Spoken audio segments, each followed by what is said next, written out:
Sorry, but you can't replace intimacy with a robot.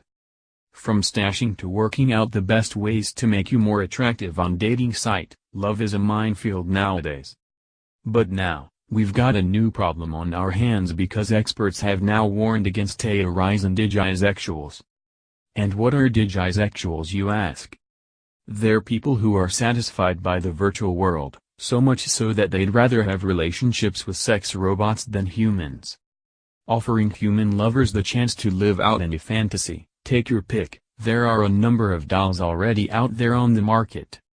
There's a 7,670-pound sex robot called Frigid Pharaoh which simulates rape, and an android love doll which performs 50 automated sexual positions. Lovely.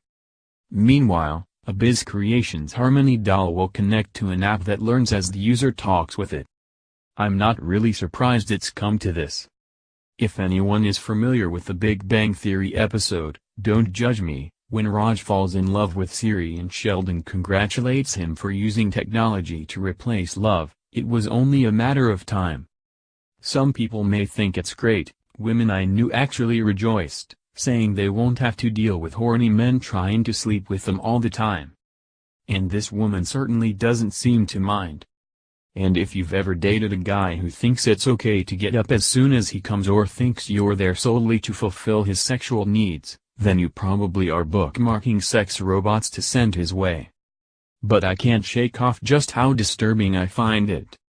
Technology is there to aid us, but it can't fulfill intimate needs.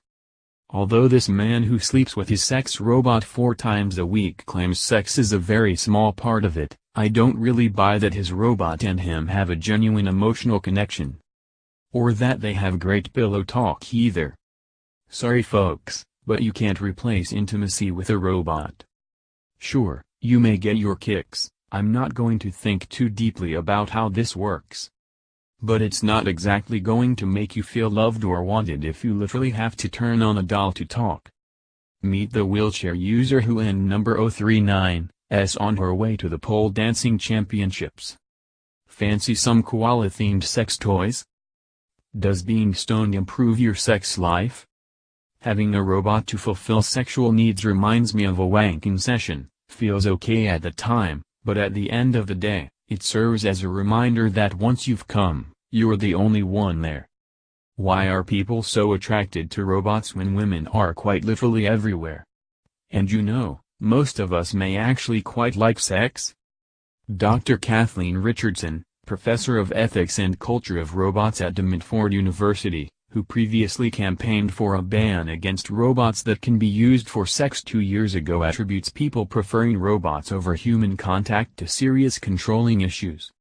I think with regard to sex robots, there are some men who hate that women are independent and have their own thoughts, feelings, wants and desires, and they can't fully control people they love, she tells metro.co.uk. I think they hope that a robot will be enough like a female to them that they can have sex with, but can fully control. She also said men who turn to robots have a past history of male domination over women. Men who turn to dolls and robots often have serious issues with controlling women, either they are users of porn, prostitution, mail-order brides. Yikes. These dolls may appear to be a solution for those that are socially awkward or find it difficult to get a date. But you can't simply create a robot to fulfill sexual demands purely because you struggle to forge connections. Metro.co.uk spoke to Danielle Davis, a personal-centered counselor at Instant Counseling, to find out why people prefer robots over humans. She said, others may find the idea of socializing, dating and potential rejection from another person upsetting and anxiety-provoking. To avoid these negative emotional states, the idea of having a relationship with a robot seems idyllic as there is no fear of rejection, no risk of arguments and no one's feelings getting hurt. She said these can be dangerous for myriad reasons. Potentially replacing human contact, robots could damage the individual emotionally, socially and psychologically. There would be no opportunity to learn and develop the communication skills and levels of understanding which are developed in intimate relationships. Human qualities within a partner such as patience and persistence would be missing in a relationship with a robot. Spending unlimited time with a robot could encourage isolation and eventually skew the individual's perception of the society and the